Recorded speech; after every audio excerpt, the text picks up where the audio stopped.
Where'd the bees go?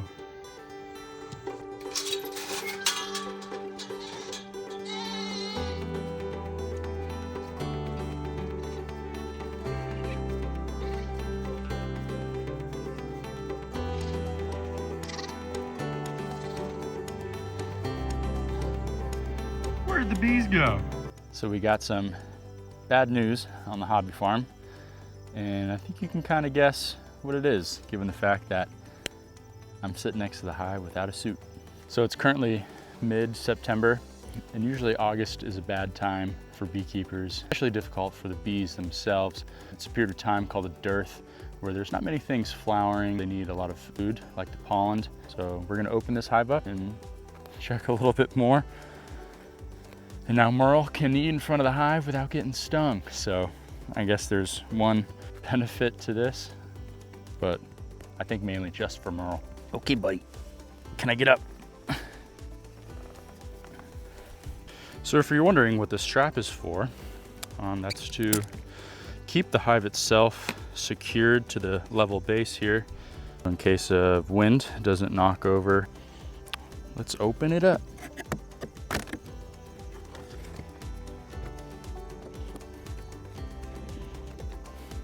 Nothing. You can kind of see where the honey, I guess, once was. I checked this not too long ago and it was pretty full of honey. I was guessing maybe around 4 gallons. Oh, there's not a good sign. I think that little bug in there.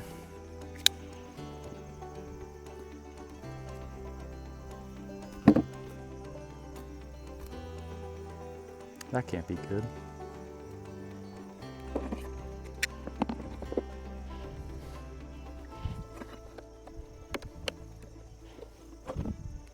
Nothing. I don't think there's any honey in here on this top at all. So that's been robbed.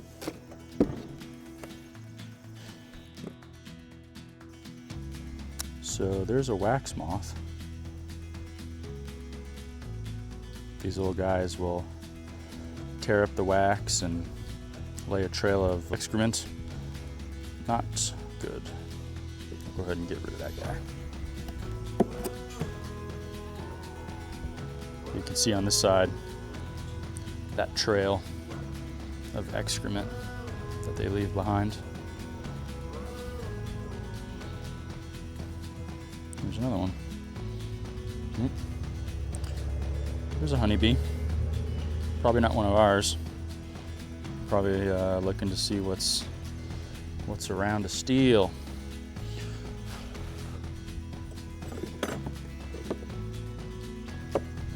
Now I did see a small hive beetle, which they also eat honey and cause the honey to ferment, so that's not a good sign. We have 2 little things of honey. So here's the little hive beetle that I was talking about. One just fell on me. And they'll eat the honey and wreck a hive. We don't want that.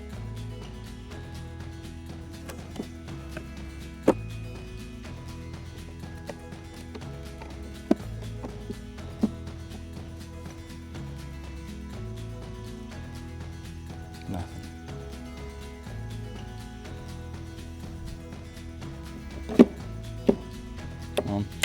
Looks like the only thing that we can harvest out of this is some propolis and beeswax.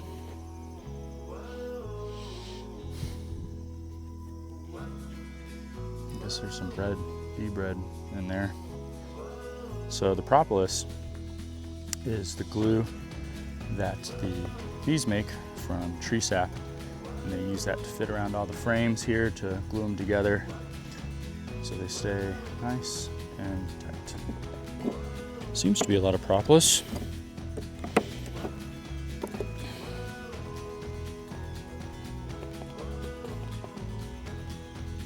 There's a bee in there, but I think it's dead.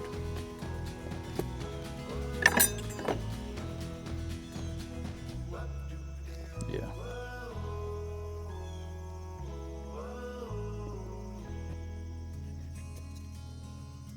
Save that for my friend. She can use that. All right, let's go ahead and take this off and to reveal our last little bit. That doesn't look good either.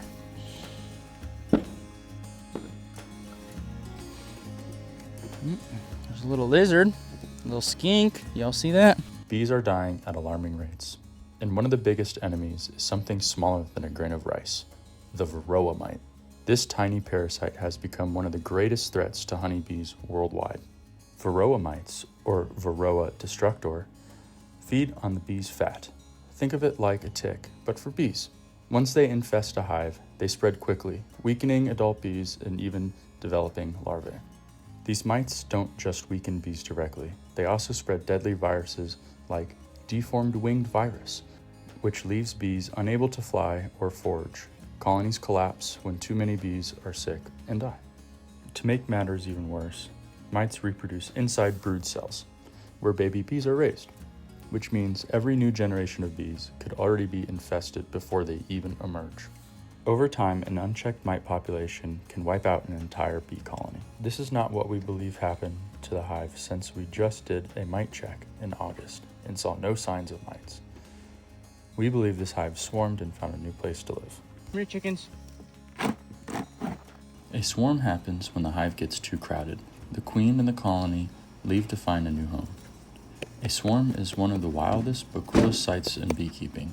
At first, it looks like a giant cloud of bees buzzing in the air, thousands of bees swirling around together, following their queen. You can prevent swarms from happening by checking your hives frequently, especially in the spring months when there's lots of pollen available, causing the hives to grow quickly. You want to look for peanut-shaped swarm cells. This is a good indicator a hive is getting too crowded. You will want to remove the swarm cells and add another box to your hive to give the bees more room. We had this happen to us when we first got our bees. Luckily, they swarmed to a nearby tree and we were able to catch them and put them back in their hive.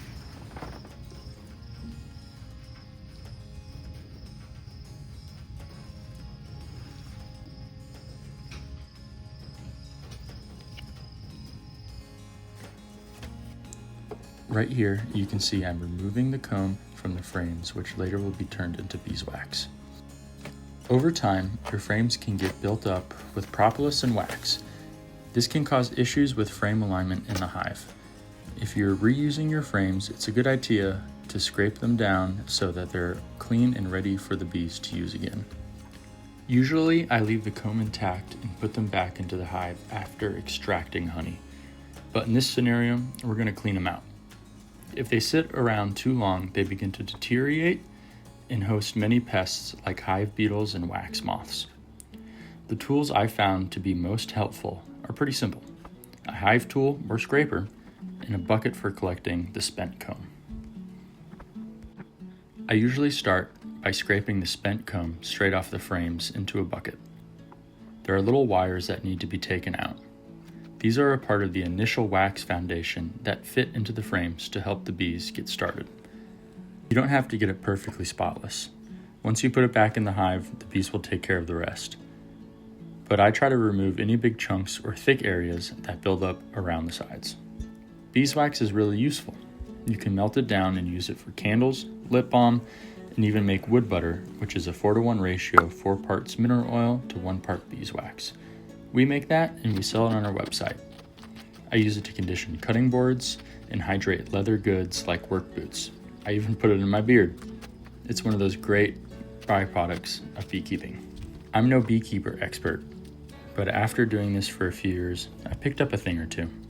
One thing that I recommend for first-time beekeepers is finding a seasoned beekeeper as a mentor, someone to shadow and to learn from. I didn't do this, but I highly recommend doing so. Instead, I took a hands-on beekeeping course at my local bee shop. All right, now it's time to harvest the propolis. And as you can see, the propolis is this darker yellow stuff that goes around the edges here. You're probably asking, Alex, what's propolis? Well, it's basically a sticky resin that bees collect from tree sap and then use it inside the beehives to seal cracks and keep things clean.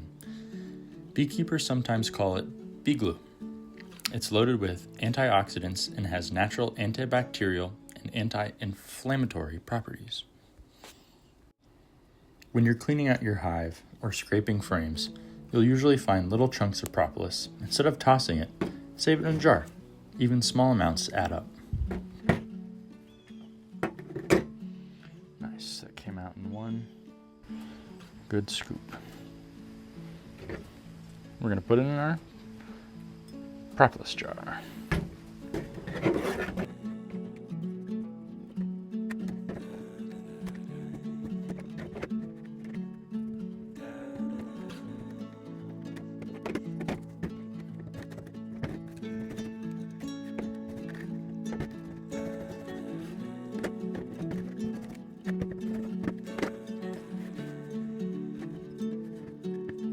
You can also find the propolis along the lip inside the box where the frames sit in there. And we're going to go ahead and harvest all that as well.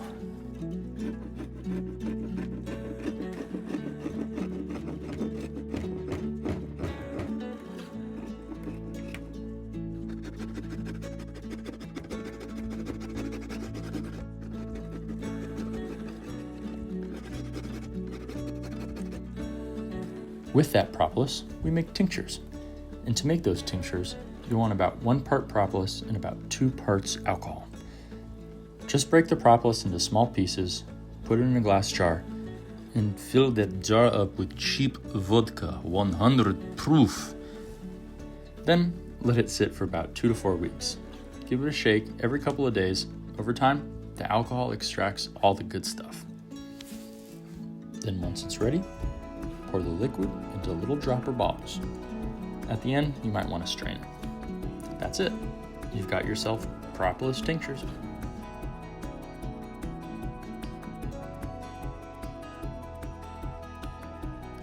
Propolis can be used in a variety of ways. Some people take it a few drops daily to support their immune system. Some apply it topically for minor cuts or skin irritation. And it's even been studied to help with sore throats. So that's how I make propolis tinctures. Simple, natural, and a great way to use what the bees give us. If you've made it before or have your own recipe, drop it in the comments. I'd love to hear about it.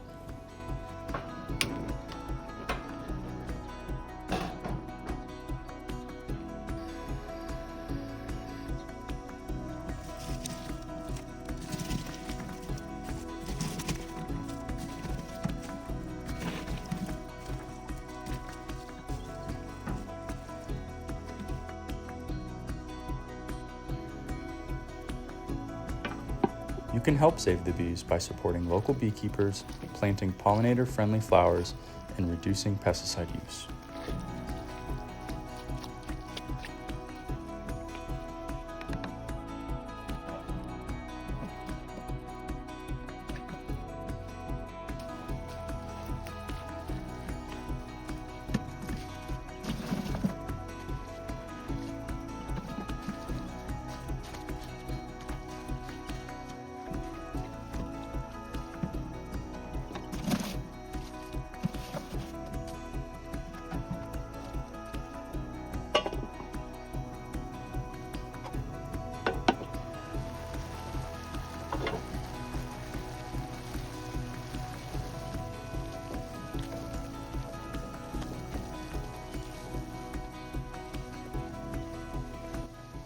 So that's my process. Nothing fancy, just a simple scrape and boil it down with some water. Filter out the junk, put the cheesecloth.